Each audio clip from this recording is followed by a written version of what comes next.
Careful. Right behind you. On the cement. On the cement, yeah. Great start. So hi, I'm Peta. Hi, I'm Erin. And we're sitting inside Paranormal Jail.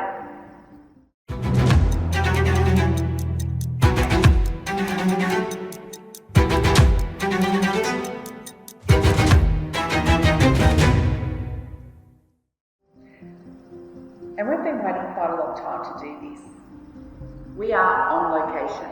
But tonight we're not going to be talking about locations. Tonight we're just going to be talking about us. We're going to be explaining what it is we want from this podcast series. So, let's start off. On Location is a product of APPI Ghost Hunts and Tours. We run ghost hunts at locations all around New South Wales, and we thought, what's best than to do a podcast at the location in the dark, so perhaps something goes on behind us that we don't see and you guys can pick it up. We're investigating, Erin, while we're talking. We are. We're in the lovely chapel at Parramatta Jail, and there's many experiences here. We have got a few bits of equipment behind us. We've got some cat balls set up. They've already been going off, actually, just as we've been sitting here, which has been great. But yes, we hope that you can see. Keep your eyes peeled because there's a lot of activity attributed to this chapel. Especially in the two doors that you can see on the side here. Lots of activity happens in these doors. People seen standing there, etc. Hello, cat There's ball. a cat ball going on. Hello. Fantastic. Great. So, I thought I'd start off with just a little bit of information about us, where we come from, what interests us, stuff like that. So, Erin, Yes. when did you get interested in the paranormal? Gosh, I've been interested since I was a little girl. I actually had an experience growing up of living in a haunted house, and I don't talk about that very often. But I was quite young, I was about 4 or 5, and my parents, who don't believe at all, ended up having to call people in to do a clearing. Oh, wow. I was really young. I was starting to get very sick to the point where I had loads of doctor's appointments and my liver was failing, and they had no explanation for it. When these psychics came to clear the place, they said, your daughter has attracted another little girl's spirit and she died of a blood disorder. You need to get her out. And my parents, who didn't believe, went, oh my gosh, we did, we left that house, and I immediately got better. Have you had any issues with your liver ever since? Never. That's Never. It was amazing. So I've had a lifelong, to say I've had a lifelong, gosh, hello, I don't know who you are, but you're, hello. A real lifelong interest. I just find it fascinating. And I've gone through periods where I've been quite sceptical. Now I just love it because it's fun. And I love the fun that you can have with it. Yeah, how about you? What kind of got you into it? So,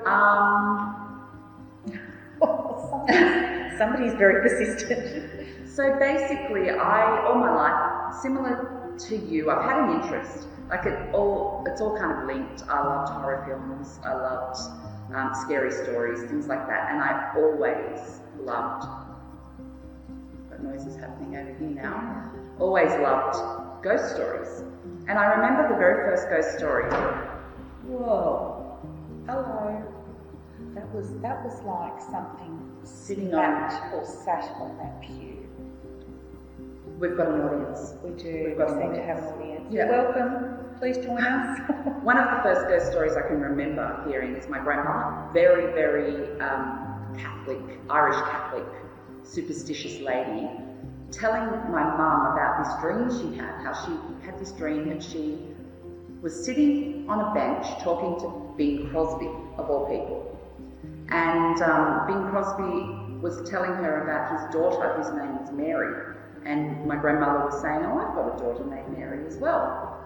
And I don't remember any more than that, but I know that when Nana woke up the next morning, she put on the radio, like they always did first thing in the morning, and the headlining news was Bing Crosby had died overnight.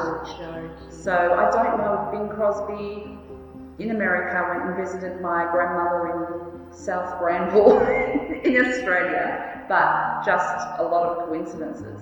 And interesting stories. Yeah. And growing up, I was always quite, well, I don't know if I was psychic, I don't know if that's the word, but I used to freak my mum out because I would just know things. Like I would say, oh, Nana's about to call and the phone would ring. Oh, wow. And I'd do, and then of course, as young people, as happens with young people, I reached a certain age and it stopped happening. So yeah, I've always been fascinated. Sorry, there's movement. There is movement. In here. Yeah. You're very welcome. Come closer. Now that's really interesting because I do believe young children are much more open to everything. Yeah. There's a lot of movements, like footsteps. Gosh, that's quite loud. Anyway, so I'd never been on a ghost tour. Yeah. I'd always been interested in them. God. It's really loud. Thank you. Wow. That also sounded like someone sitting on a pew. It did. It really did. They're really here with us tonight. I'd always been interested in going on a ghost tour, but I'd just never done it, just never pushed it. And then one day, my sister rings me, it was a Sunday, which is random, and she said, do you know there's a ghost tour on at Studley Park House tonight? Will you go with me? And I just thought, why the hell not? Yeah. So I said, yep, sure. So that was in 2010.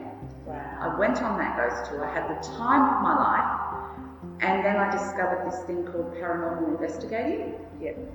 So I did all my research, I watched shows, I learnt everything that you needed to learn, and then I formed a team. Formed my own paranormal team called APPI Ghost Hunts and Tours, which the long name is the Australian Paranormal Phenomenon Investigators. Who wants to say that? And here we are, 15 years later. Wow. It's been quite a journey for you, hasn't it? It has been a huge, huge journey. What about you? What was your first ghost tour? Look, as you were speaking, one of the things that sort of came up for me was how hard it was to find anything. Hello, capital. Like that. It was hard to find things to do. There wasn't that many ghost tours around all those years ago. I was like you, I love the horror movies, read a lot of the ghost story books, anything I could get my hands on, but I think the first tour I did was Peet Tunnel. Oh, right, which back with Liz Gordon, Liz Vincent, yeah. And I really enjoyed it. They did as well.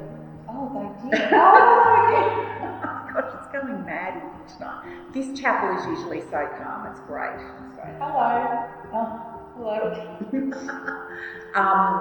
I really liked that tour. I found it interesting. It's that love of history and supernatural for me that kind of brings it all together.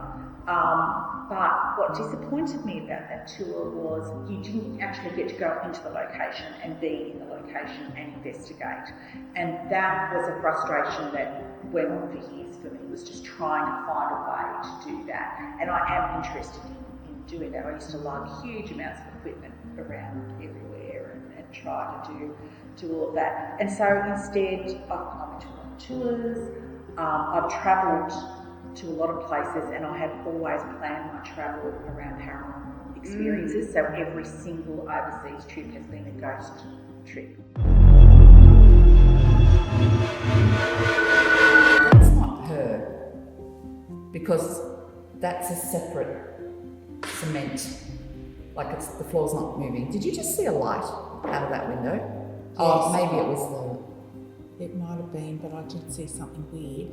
And we've just had to stop recording because the door opened. The door opened on its own. On its own. So it's been a very interesting night in the chapel.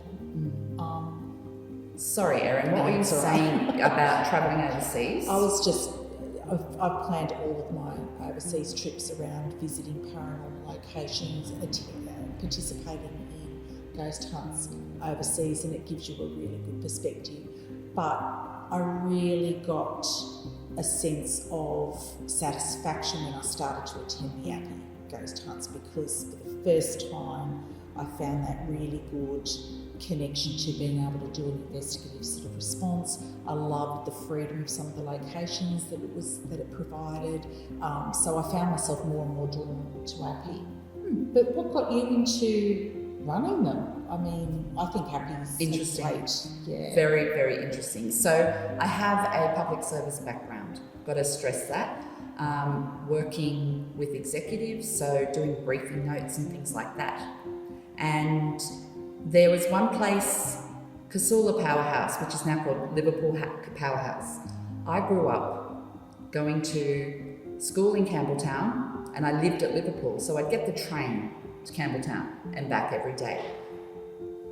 Whoa. And every day the train would go past Casula station and there would be this incredible abandoned factory, which is the Casula Powerhouse. And I'd always want to go in there, but you know, it was a bad area, it was in the middle of nowhere, they know. And it was the kind of place that you only went there, it was for a reason, like you couldn't just drive past it, it was a dead end. You went there, you knew what you were doing when you went there. So of course I never went, I was a good girl. But the second I got into paranormal investigating, I was looking around for places that I wanted to investigate, and number one on my list, Casula Powerhouse.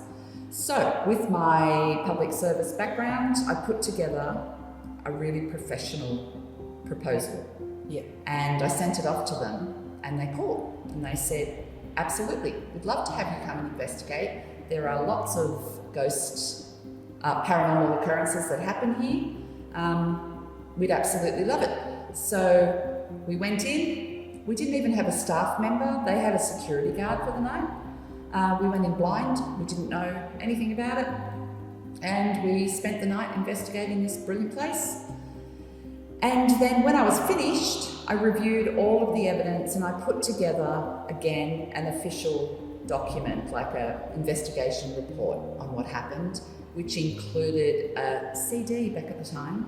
I remember the CD. CDs, a CD with all of the evidence that we'd captured, which now I would completely debunk.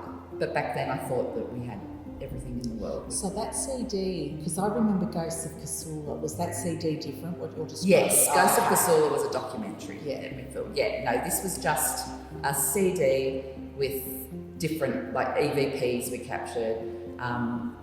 There was one time where there was this postcard stand that was just swinging in the wind, but there was no wind.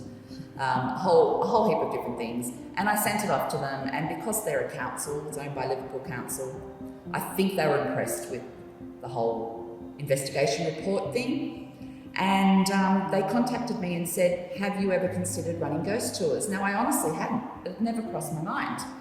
But I thought, why the hell not? That sounds absolutely incredible. And that's how I started. So I started off with one venue, Casula Powerhouse, and from there, throughout the years, I've investigated hundreds of places. And currently, we run ghost hunts and tours all over New South Wales. Yeah. So it's taken 15 years to get here, but very happy. It's my passion. And I think Casula Powerhouse was one of my first APPI tours that I did, and then Liverpool TAFE. So I think I did those two fairly close together. I'm a Liverpool girl myself, and I still sort of live around that area. So I remember them being really just opened up a whole new world. There hadn't really, you know, I think what you provided with your tours, there hadn't really been provided before. I think it's like with some of the corporate-owned ghost tours throughout the world, not just New South Wales, because I've also done many, many different investigations in different countries, different states. The back door's just opened again. It has. Oh my gosh, it's open. Hello, come in. Come on in. And it's they're freezing. Yeah. I think with, I won't name any names, but just a very, very popular ghost tour, they hire people to come and read stories and be dramatic. Yeah. And like, they're great, they're really good, but you know, it's an actor basically who spends 2 hours with you, walking you around, reading out a script. Whereas the difference with our events is it comes from a passion, it comes from this is what we love, and we've turned this into something that we want to give other people. Yeah. Which I always think, I know there's quite a few other groups that are like that out there, but that's where it comes from. with me. It started off with, I'm doing something I absolutely love and I want to share this with people. I have the means to give them access to these locations. And in the meantime, make some money for the locations themselves. And without the jump scares of, say, some of the European tours. Look, I love the jump scares. I love Halloween is my favourite time of the year because we do a tour every Halloween where we say to people, there will be jump scares. Yeah. And we have so much fun. It is fun. But it is the only time of the year that we do jump scares, Everything is authentic and genuine, and if nothing happens, that's a shame.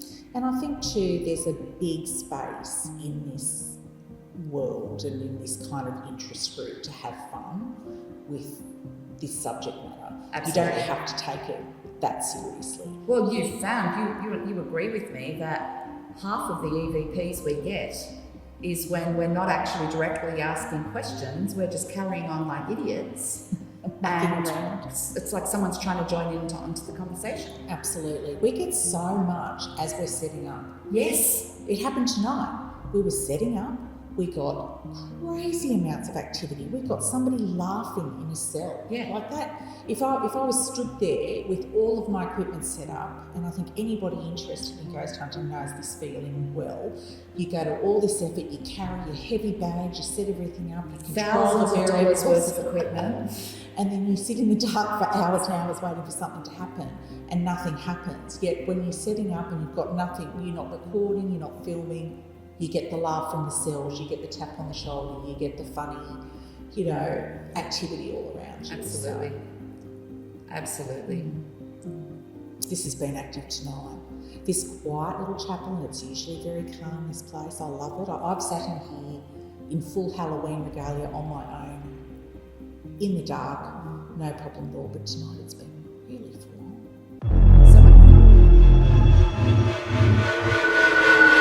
So one of the things that I love about Erin, and the reason why I asked Erin to be the one to be in this podcast with me is we're very similar in that we love the paranormal, but we love the history. Yeah. We love the research. All of my guys in APPI are absolutely fantastic, but if I need anyone to talk about research, I go to Erin because she loves it just as much as I do. Erin is the queen of the IRAQ. Oh, yeah. She loves to do like the love reenactments. She loves to actually look into a location and base her questions for an EVP session on the history instead of just trying to wing it and just trying to ask for whoever's there. She has a goal. So I thought she was the perfect person to start up this podcast with. And I think it's going to be fun. I mean, the Parramatta Jail alone, I don't think I've ever had so many experiences as I've had here in this location. And I've been to, I've done some really good tours. I've done all of the Sydney, a lot in Victoria that are really, really good, and I rate them really highly. But this location, for activity and for experiences, nothing comes close. It's amazing. It's an amazing location. And a good one to try new things like IRAQs, like role plays, like all the different things. And there's so much history on it too, so it's easy to make something up with your research. Absolutely. Based on it. Yeah. So here's an example of what we will be doing. We will be definitely doing podcasts based on Parramatta Jail, but we may only do one cell at a time. So for example, we might go into 3-wing and we'll sit there in 3-wing with you, watching, just chatting away, and we'll talk about the history that we know. That was a really loud one. I don't even know where that came from. No. The history that we know of 3-wing inmates, some of their history, plus the paranormal stuff. And what I'm hoping is kind of similar to what's happening tonight.